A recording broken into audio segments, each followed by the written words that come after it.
This Monday, James Holmes goes on trial for a shooting rampage that killed 12 people and wounded 70 more in an Aurora, Colorado movie theater. The attack took place in July of 2012, you'll remember, during a midnight premiere of The Dark Knight Rises. Well, Holmes has pleaded not guilty by reason of insanity. His attorneys say he was, quote, in the throes of a psychotic episode at the time of the shooting. Prosecutors argue that he was sane, and they're pushing for the death penalty in this case. Let's bring in our legal guys. Avery Freeman, a civil rights attorney and law professor, joining us from Cleveland. Good to see you.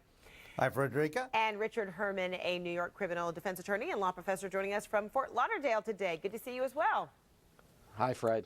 All right, you guys. So a big part of this case will be decided by what James Holmes' mental state was. So far, we don't have a whole lot of details about what experts have found. So will this become a case of, whose expert is more believable, Richard? Yeah, Fred, it will absolutely be the battle of the experts. And, we have to put aside our anger and our disgust of what happened here and understand in the legal system, we punish people based on their state of mind. What were they thinking at the time they committed a crime? Could they form the specific intent to kill, for instance, in a murder case such as this one? So the whole case will surround whether or not he was having such a psychotic episode that he could not form the requisite intent to commit murder, and or did he not know that what he was doing was wrong? That's what the defense is going to try to do. It's you talk about Mount Everest, talk about a hurdle here. You look at deliberation and intent and the amount of planning that went into this, and then the actual execution. Very, very bad. Yes, so we're talking about really examining, Avery, all things that led up to his actions before the shooting.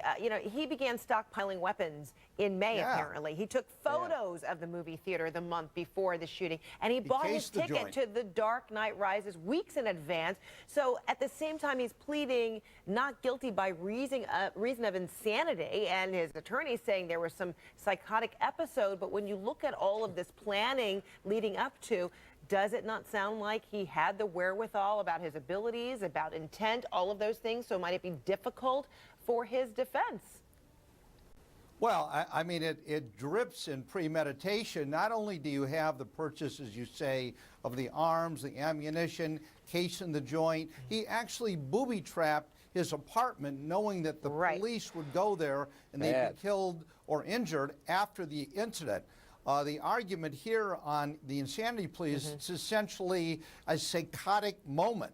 Well, you can piece together over 3 months of psychotic episodes. I can't understand how the defense could possibly achieve that result. Now, remember, there are going to be 5 experts, Frederica, 2 for the prosecution, 1 for the defense, and 2 independent experts, psychiatrists, testifying engaged by the court. And studies show that ordinarily juries will look to the independent studies, but you said earlier, we have no idea what they're going to say, and that's where this case turns. All right, all starts Monday. Avery, Richard, thank you so much. And of course, I think some people might have forgotten about that.